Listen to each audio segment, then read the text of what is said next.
Hey friends, long time no talk to. I'm rather emotional. Well, today, kind of generally, and then I was listening to the Toby Keith song that I have always loved and re-listened to it about 3 or 4 times, trying to kind of get the lyrics straightened out a little bit. I'm very bad at memorizing lyrics. I can memorize quotes from people all day long, although not like I used to. But when it comes to lyrics of songs, I mean, I can hear them 10 times and still go, how's that go again? But anyway, Who's That Man by Toby Keith. That song to me is the quintessential American song about failed relationships, failed marriages, failed families. Like I said, I'm kind of emotional. I just think about the brokenness of this country, and I get weepy, the tears were coming down my face a few minutes ago. But I don't know, I think we're at our best when we're, the most broken and the least proud.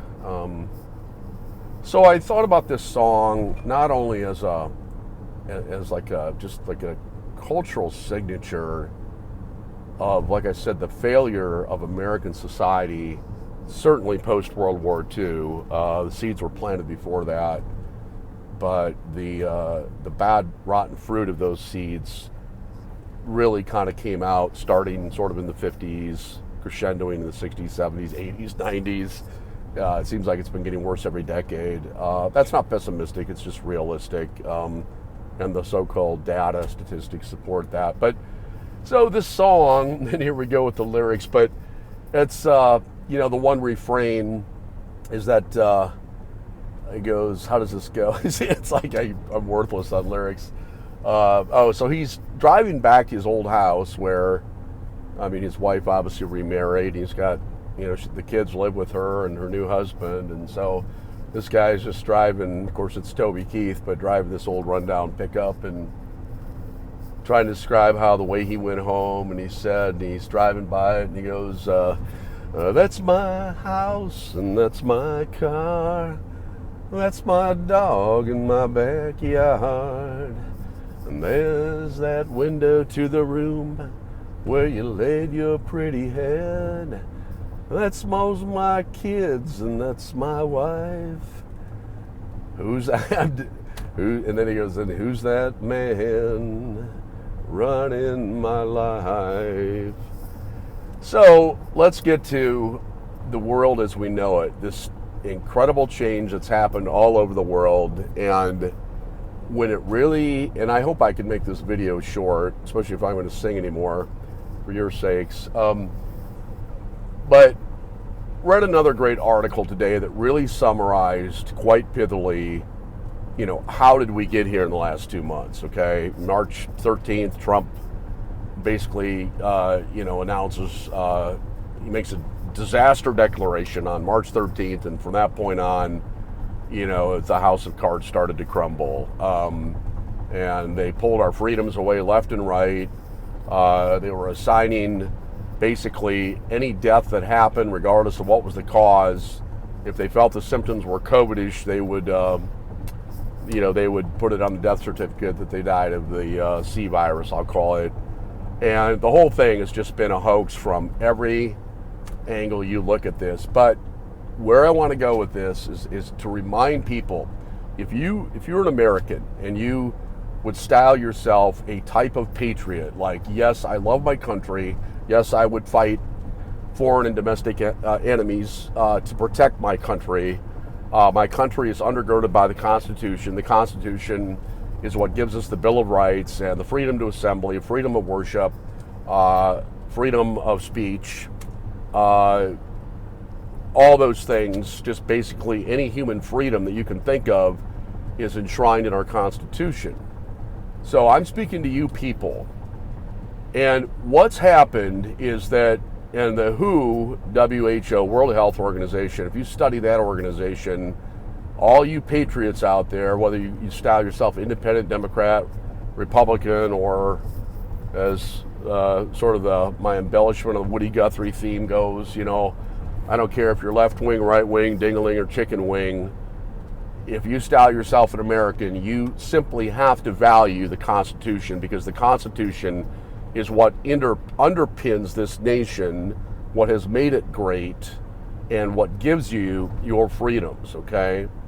You cannot have a democracy without a constitution and still have human rights. And so that's what I want to try to explain to you, is that the WHO is basically a communist slash socialist slash authoritarian organization. And you ought to read how in the beginning they basically were chastising any countries that were preventing people from flying out of China, and then shortly thereafter they reversed course, and now the WHO, this is a international UN organization, has nothing to do with America, nothing to do with our Constitution, has dictated to our president and the Center for Disease Control, which is a private corporation. It's not a federal government agency that is basically concerned with public health. That's what their moniker is, but that's not really what they're about. So the WHO, working with executive branch, which is Trump. I don't care if you Trump supporters out there, Trump haters, I don't care who you are.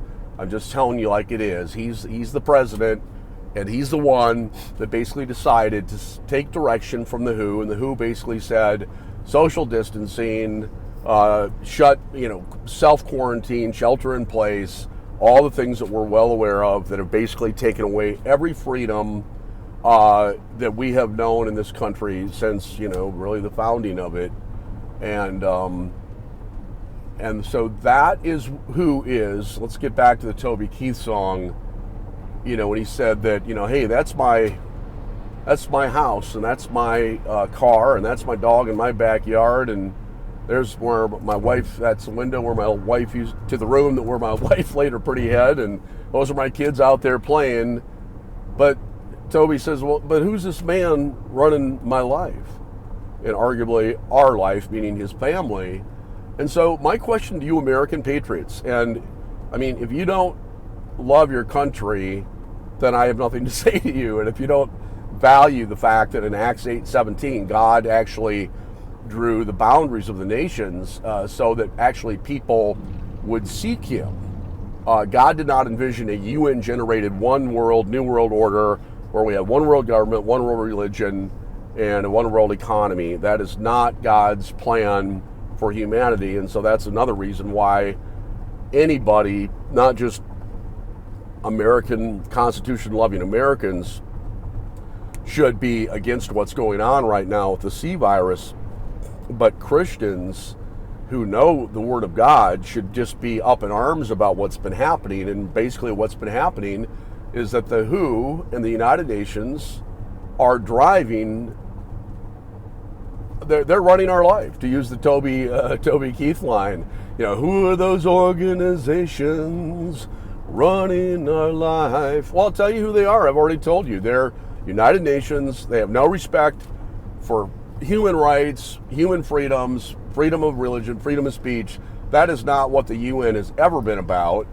Anybody ought to be against the UN no matter what is happening, whether we have a so-called pandemic or not a pandemic.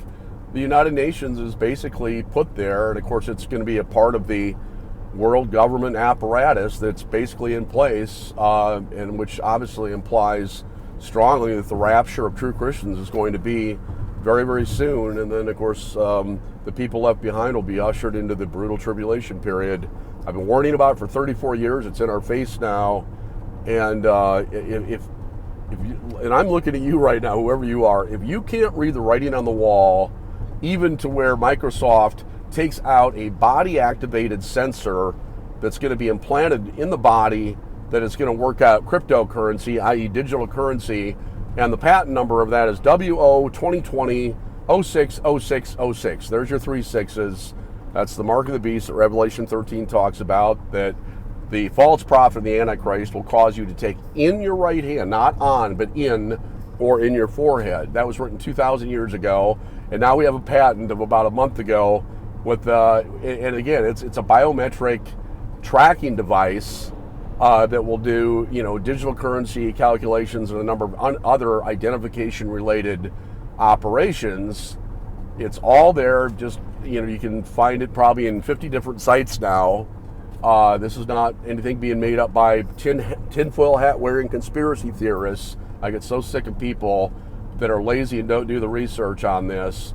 And when you start to bring out the facts, like I am and many others, about how current events are lining up with ancient biblical prophecies exactly, then suddenly in other words, it's the ad hominem argument. They make fun of you by calling you a tinfoil hat wearing conspiracy theorist, and they think, okay, that's all I have to do, and that levels all arguments. Well, you may think that levels all arguments, but you're just demonstrating yourself to be a fool and a lazy person for not checking out the facts. So, and those people, and if you're one of them, you quite frankly make me mad, because you're sitting here very willing, yourself, your family, your friends, to basically get controlled and manipulated by the New World Order, which the Bible has been strongly on record as warning against, and you're all right with all that going down. And I just say to you, who's that organization running your life?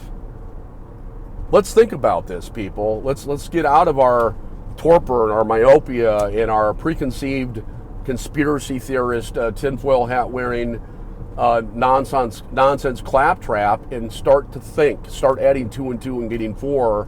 Yeah, I'm a little bit angry because there are people out there that have worked very hard and lovingly to warn people that the last days prophecies are going down, just like Noah.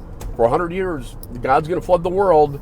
Get in the ark. Well, at the end of the day, 8 people, I think, got in the ark with all the animals, and the rest of the world drowned. And by the way, the geological, historical, cultural, religio backing or evidence for the Noahic flood is overwhelming. If you took anthropology like I did at Colorado State University, and I wasn't a Christian then, you're going to learn a lot of lies about a lot of things. And obviously evolution is the epicenter of that and the pivot point. But people, I'm telling you lovingly, if you are not a born-again believer, I don't care if you're religious, even Karl Marx was right about religion being the opiate of the people. Religion without Christ is an opium, and it's a drug that basically gives you this warm feeling that, oh, I'm good, I'm in good position with God, I'll surely go to heaven, etc., but you never had the new birth in Jesus Christ. If you haven't had that new birth, you better get on it like before you go to bed tonight. In Romans 10:9-10 says that if you confess with your mouth and believe in your heart, you got to confess with your mouth, believe it in your heart, not just say it, but believe it as well, then you'll be saved. And this is the simple gospel. John 3:16, for God so loved the world that he sent his only begotten Son, that whosoever would believe in him, and that means really believe, obviously, not just mouthing the words, whosoever would believe in him would not perish but have eternal life. That's the simple gospel. It's not something that you work for. Now, once you become saved, then your whole life is spent going through the sanctification process and doing good works and sinning less and so on and so forth. But I wanted to keep this pretty short, so I pretty much am sure of 2 things, that I'm saved and that I'm Stevie from South Dakota. Thank you.